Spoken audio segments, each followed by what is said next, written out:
ശരിക്കും സിനിമകളിൽ വെച്ചിട്ടുണ്ടെങ്കിൽ കമേഴ്സ്യൽ സിനിമ, ആർട്ട് സിനിമ എന്നുള്ള എല്ലാം അങ്ങനെ ഒരു ക്ലാസിഫിക്കേഷൻ ഉള്ള എനിക്ക് തോന്നിയിട്ടില്ല. നല്ല സിനിമയും ചീത്ത സിനിമയും.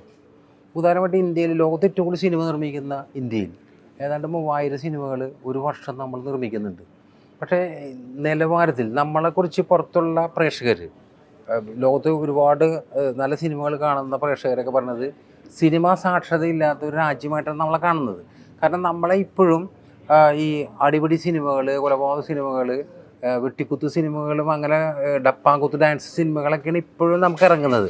ഉദാഹരണം നമ്മൾ കാൽക്കുലേറ്റ് ചെയ്യണേ. ഇപ്പോൾ ഞാൻ സിനിമയുടെ ഭയങ്കര കാഴ്ചക്കാരനായിരുന്നു. ജെയിംസ് ബോണ്ട് സിനിമകൾ മറ്റേ സ്കൂളിൽ പഠിക്കുന്ന കാലം പോലെ കണ്ടുവന്നിരുന്ന ഒരാളിങ്ങനെ.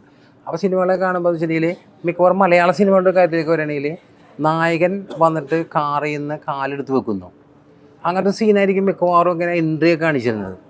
അപ്പോൾ ഞാൻ ഒരിക്കലും ആലോചിച്ചിങ്ങനെ അത് കാണാൻ വേണ്ടി നമ്മൾ 1 രൂപയൊക്കെ ടിക്കറ്റിനുള്ള സമയത്തൊക്കെയാണ് സിനിമ കാണുന്നത്. അപ്പോൾ എല്ലാ നായകന്മാരുടെ ഈ കാലെടുത്ത് വെക്കണം മാത്രം ഞാൻ എത്ര 1000 രൂപയ്ക്ക് കണ്ടിട്ടുണ്ടാവും. നമ്മൾ ഡെവലപ്പ് ചെയ്യുന്നില്ല നമ്മുടെ മനുഷ്യൻ്റെ വിഷയങ്ങൾ, മനുഷ്യൻ്റെ സമൂഹത്തിലെ വിഷയങ്ങളൊന്നും സിനിമയ്ക്ക് കാരണമാകുന്നേ ഇല്ല. ഇപ്പോൾ എങ്ങനെ കൊലപാതകം ചെയ്തിട്ട് ഒളിപ്പിക്കാമെന്നുള്ള സിനിമയാണ് മനുഷ്യനിവിടെ ഏറ്റവും ഹിറ്റായ സിനിമയായിട്ട് മാറുന്നത്. അത് സൊസൈറ്റിക്ക് ഒരിക്കലും ഗുണം ചെയ്യുന്നില്ല.